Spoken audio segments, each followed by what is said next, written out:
Bonjour et bienvenue sur Bricole by MD. Aujourd'hui, nous allons voir la livraison de Pierre à Valenton pour une Model S Plaid qui s'est très mal passée. Pourtant, c'est un client qui a eu beaucoup de Tesla. Et malgré ça, un accueil médiocre, une livraison fin de trimestre. Allez, je vous laisse regarder ça. C'est parti.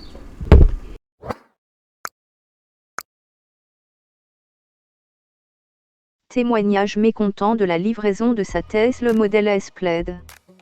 Pierre se souvient encore du temps où Tesla déroulait le tapis rouge à la livraison des premières Model S. Aujourd'hui, il témoigne de deux mésaventures assez hallucinantes qui lui font déjà espérer une offre intéressante auprès de la concurrence.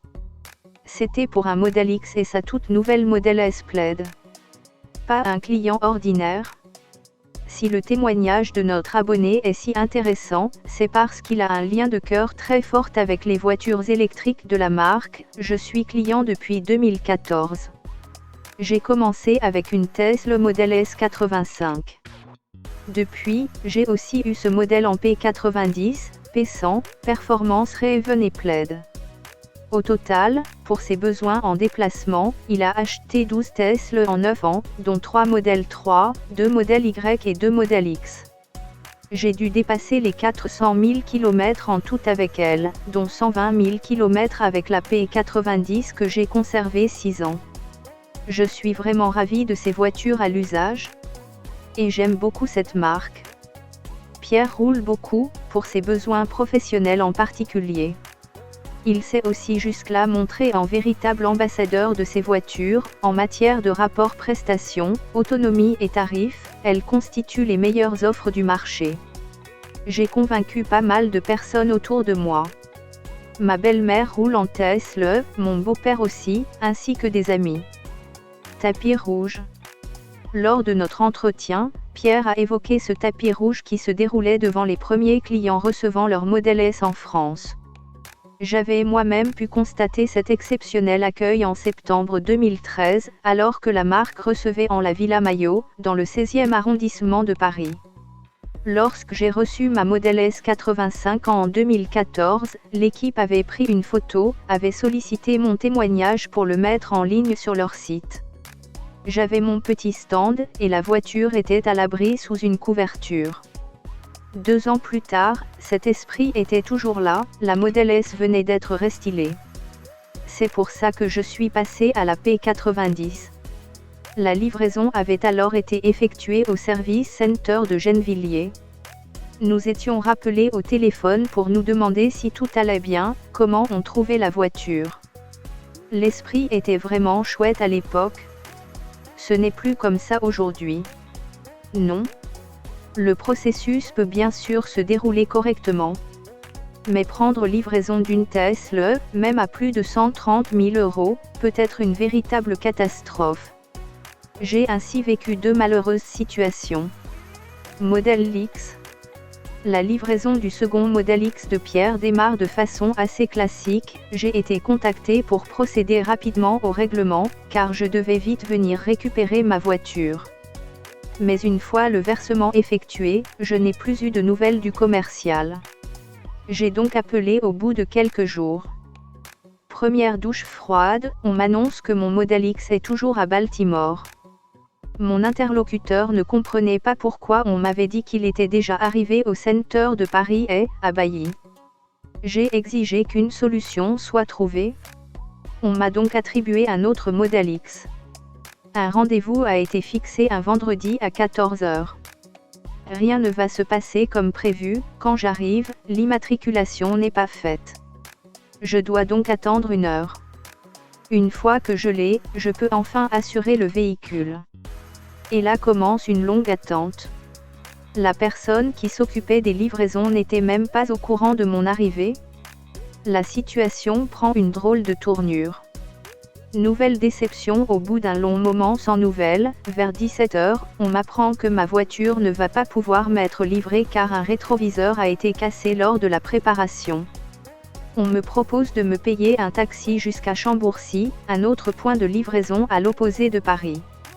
Il s'agit de récupérer une autre voiture que j'aurai en prêt pour 4 jours. Devant un téléphone qui reste muet, Pierre appelle, je crois rêver quand j'entends que le modèle X que j'attends est finalement aux normes pour le Moyen-Orient, mais pas pour l'Europe. Comment ont-ils fait alors pour l'immatriculer en France pour moi? Nouveau dépannage, j'ai eu alors à disposition une Model S pendant 3 semaines. Au final, j'ai reçu le Model X qui était à Baltimore le mois précédent. La plaque d'immatriculation avant était montée à l'envers, ce qui a rapidement été rectifié par un technicien heureusement agréable. Il y avait aussi une erreur sur ma facture, avec un trop perçu de 8 000 €.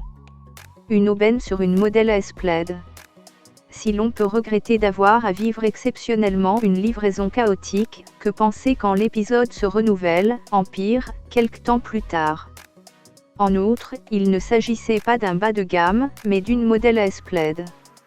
Normalement, un tel modèle aurait dû être remis à Bailly, mais le rendez-vous m'avait été donné à Valenton pour 15h30 le vendredi 30 juin 2023.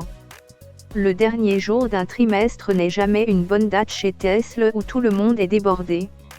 Pourquoi le rendez-vous a-t-il dans ce cas été fixé ainsi, seulement 2 jours auparavant? Initialement, j'avais commandé une Model S Plaid en rouge ultra, avec un intérieur beige et un volant classique. Plus tard, j'ai remarqué dans les stocks sur internet un très bon réajustement tarifaire sur un exemplaire qui différait de ce que je voulais uniquement par le volant yoke. L'offre n'était valable que jusqu'à ce 30 juin 2023 justement. D'où ce rendez-vous qui devait être placé impérativement dans les 2 jours. Voiture introuvable sur le site. Lors de l'arrivée de Pierre à Valenton, comme avec le Model X Plaid, l'immatriculation ne lui a pas encore été communiquée, j'ai dû passer 3 appels à Bailly. Nous avons reçu l'information 1h30 plus tard. Ce qui m'a permis de l'assurer rapidement derrière. Chat échaudé. Comme ça se pratique chez Tesla, on a voulu me faire signer le bon de livraison avant que je puisse voir la voiture. Cette fois-ci, je n'ai pas cédé. On m'a fait remarquer que le site devait délivrer ce jour-là 500 voitures, et que si tout le monde faisait comme moi, ce ne serait pas gérable. Je n'ai pas cédé davantage. La voiture est d'abord introuvable, elle n'apparaissait pas sur leur application. La raison que l'on m'a alors donnée est qu'elle devait être en mode hibernation, car présente sur place depuis plus d'1 mois. Le rendez-vous était fixé depuis le mercredi précédent, la voiture aurait pu être préparée avant mon arrivée. Ce qui aurait évité cette situation. Il faudra à nouveau 1h30 pour que la Model S Plaid commandée soit localisée. Pas belle à voir. Une voiture neuve, surtout à 130 000 €, on s'attend à la découvrir rutilante, elle était très sale. J'ai exigé qu'elle soit lavée. Il y a quand même un minimum d'attention à accorder pour une voiture de ce prix. On m'a demandé 1 heure d'attente pour cela. Puis on m'a annoncé que la voiture ne voulait pas recharger. Un technicien a dû venir débloquer la situation. Ce qui n'a finalement pris que 30 minutes. Il y avait vraiment de quoi péter les plombs. Lorsque la livraison est possible, enfin, théoriquement, de nouvelles mauvaises surprises accueillent le fidèle Tesliste, les 2 pare-chocs sont rayés, il y a un défaut de couture sur le tableau de bord en cuir végétal, et la batterie n'a que 3% de charge. Même pas de quoi rejoindre le superchargeur le plus proche. Nouvel épisode de pétage de plomb, devant mon insistance pour avoir plus d'énergie dans le pack, on me renvoie chez un prestataire tout proche qui dispose d'une borne permettant de retrouver 70 km d'autonomie par heure. Au final, nous quittons, la boule au ventre, Valenton à 22h30, soit 7 heures après notre arrivée. Très mécontent. Les démarches entamées par Pierre restent sans suite, j'avais pris soin de faire constater les défauts sur place. J'ai envoyé 3 messages au commercial qui s'est occupé de la vente, pas de réponse. J'ai aussi adressé un ticket au service center, pas de réponse non plus. J'ai l'impression d'un manque total de professionnalisme et de respect du client. Plusieurs jours plus tard, notre lecteur reste encore amer, on parle beaucoup dans la presse du volume des ventes chez Tesla, mais jamais de l'envers du décor. Internet et les réseaux sociaux témoignent pourtant de cas de mécontentement en forte hausse de la part des propriétaires des véhicules de la marque. Les voitures sont géniales, mais Tesla France n'a clairement pas le nombre d'infrastructures ni le personnel suffisant pour faire face à la hausse de la demande. Ce qu'il a envie de dire aujourd'hui, c'est que les électriques du constructeur américain restent excellentes et toujours au-dessus de la concurrence, et que, si cette dernière arrivait à proposer une offre au moins équivalente, il n'irait plus chez Tesla. La balle est dans le camp de Tesla France. Ce qu'attend Romuald du réseau du constructeur, ce sont déjà deux choses concernant sa Model S Plaid. Je tiens à ce que ma voiture soit remise en conformité avec ce que l'on attend d'une voiture neuve. Le défaut au tableau de bord et les rayures sur les deux pare-chocs doivent disparaître. Il espère également un geste commercial, ça pourrait par exemple être de la recharge gratuite sur les superchargeurs. Je sais bien que le personnel de Tesla est soumis à une politique interne très stricte, mais ça n'empêche pas les petits gestes d'excuse qui doivent, par principe, être accordés.